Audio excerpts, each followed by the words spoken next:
Sanhedrin Daf Bet. Un des livres qui a été publié dans le monde de la Torah, c'est un livre qui s'appelle Kava de Kashaita. Kav, c'est une mesure de poids.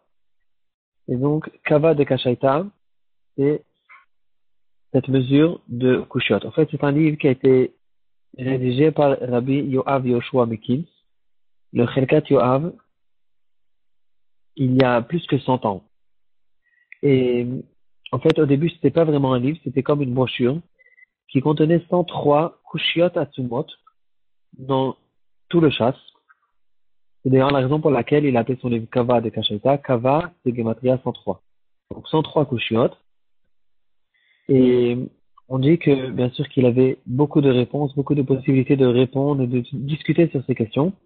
Mais il a publié cette brochure dans les réponses, de manière à ce que quand cette brochure elle va tourner, ça va les gens, les talmidim, les bachurim, qui vont lire les questions, ça va les forcer à faire des recherches, à rentrer dans la sugia et à essayer de répondre à ces questions.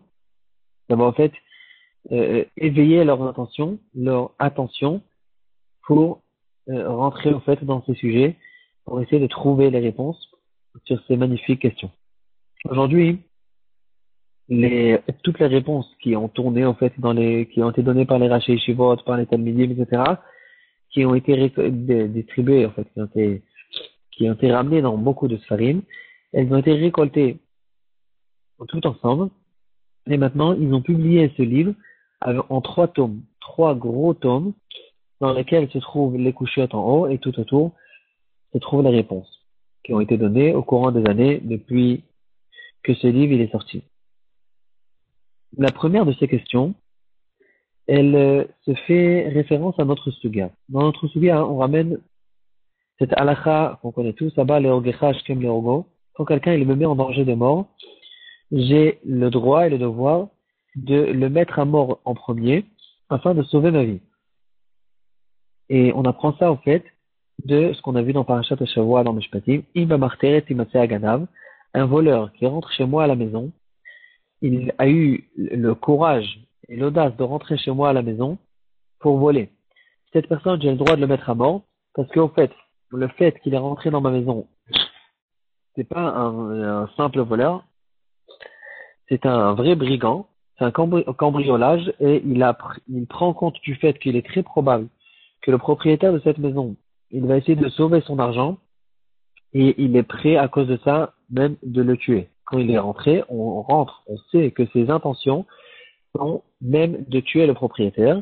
Donc cette personne qui est là, il est considéré comme un rodef, et on apprend dans notre suga que quelqu'un qui poursuit quelqu'un d'autre pour le tuer, on a le droit de le tuer. La question qu'on peut se poser, c'est que dans notre suga, on relève le sujet, qu'est-ce qui se passe si ce cas de Baba Marteret arrive pendant Shabbat? Donc, pendant Shabbat, quelqu'un il a creusé, il a fait comme un tunnel pour pouvoir entrer chez moi à la maison, et finalement, le tunnel il s'est effondré, et maintenant, le voleur, il est resté coincé dans le tunnel. Est-ce que j'ai le droit de creuser, donc de faire une melacha pendant Shabbat, pour sauver la vie de cette personne qui va maintenant mourir dans la situation dans laquelle il se trouve? Et la Gemara, elle dit qu'on ne va pas du tout faire un chilul Shabbat pour cette personne, parce que cette personne, de toute façon, il est, entre guillemets, chayav mita. C'est une personne qui, pendant le moment où il était en train de rentrer, il a risqué sa vie, parce que la halakha nous dit qu'on a le droit de tuer. Donc, étant donné que cette personne, c'est une personne qui est considérée comme un gavrak teila, c'est comme une personne qui est tréfa, qui a une maladie, en fait, il ne va pas vivre longtemps. Cette personne, c'est pas évident qu'on va faire un chilul Shabbat pour le sauver, parce que il est considéré déjà comme une personne qui est morte. Si cette personne, on le considère comme une personne qui est déjà morte, on ne va bien sûr pas faire de chilul Shabbat pour le sauver. Et la question qu'on peut se poser, qui a été relevée justement dans ce livre Kava de Kashaita, Il dit que, en fait, cette halakha, elle n'est pas vraiment compréhensible. Parce que cette personne, si il avait réussi à rentrer dans la maison, on comprend que quand il se trouve dans la maison, il est considéré comme un gavra là, parce qu'on a le droit de le mettre à mort. Par contre, maintenant, quand il se trouve dans le tunnel qui est effondré, c'est fini. Il n'est plus en danger le balabait, il n'est plus dans une situation où il est maintenant en train de mettre le balabait en danger. Il est maintenant en train d'essayer de respirer et de se sauver au fait de ce tunnel qui a effondré sur lui. Et donc, pourquoi on continue à le considérer comme une personne qui est Rodef, et à cause de ça, de dire qu'il a un titre de Gavra Ktela, une personne qui est déjà morte, et avec cette compréhension, on dit qu'on ne va pas faire un Chilul Shabbat pour lui. Pourtant, c'est fini, il n'est pas en train de mettre en danger quelqu'un.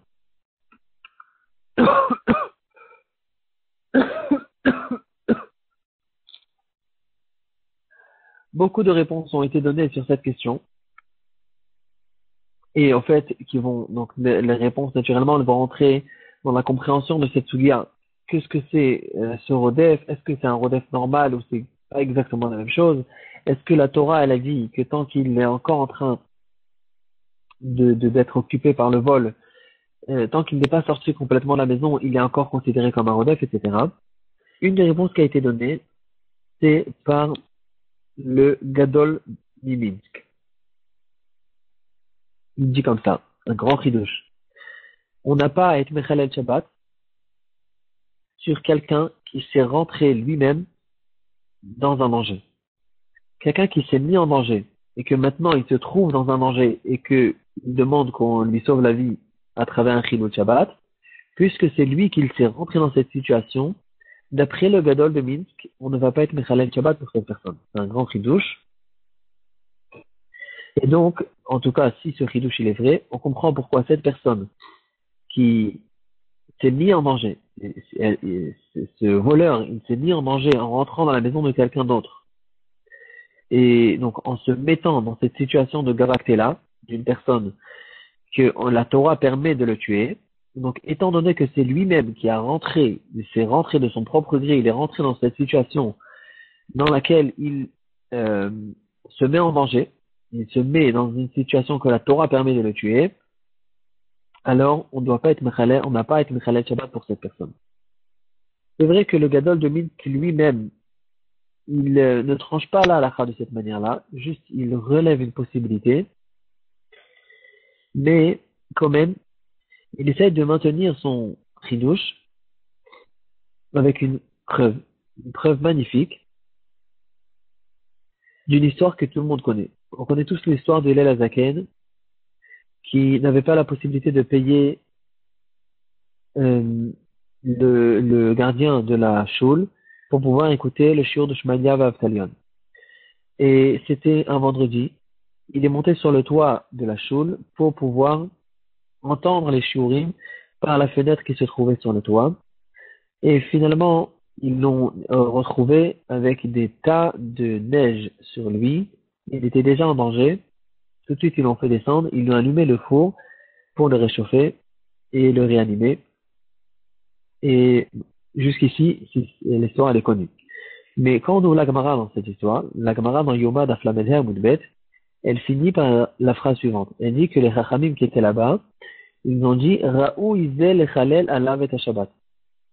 Voilà une personne que ça vaut le coup pour lui d'être Mechalel Shabbat. Et là, pourtant, on comprend pas du tout ce que ça veut dire cette phrase. Est-ce que c'est que pour Hillel Azaken qu'on est Mechalel Shabbat? Pourtant, on est Mechalel Shabbat pour n'importe quelle personne. Qu'est-ce que ça veut dire? Quel est le chidouche au fait? Pourquoi ils ont dit cette phrase? Ça vaut le coup d'être Mechalel Shabbat, c'est pour Hillel Azaken.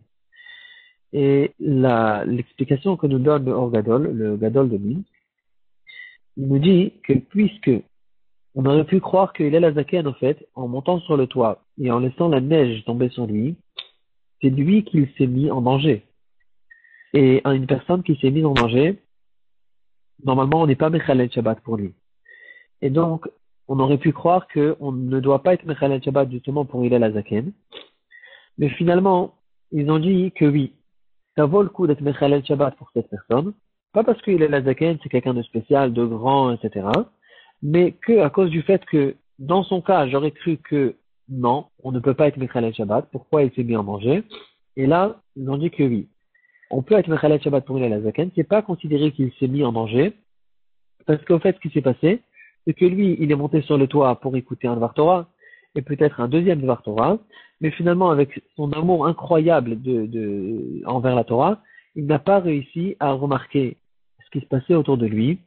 Et peut-être qu'il voulait écouter encore un petit chat, encore un petit quelque chose, et il n'a pas remarqué que petit à petit, il est en train vraiment de se mettre en danger. Il était complètement plongé dans le limoud, et ce qui lui a causé que finalement, sans qu'il le veuille, il était dans un danger.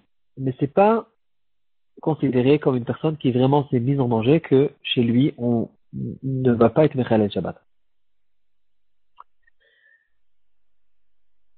Voilà.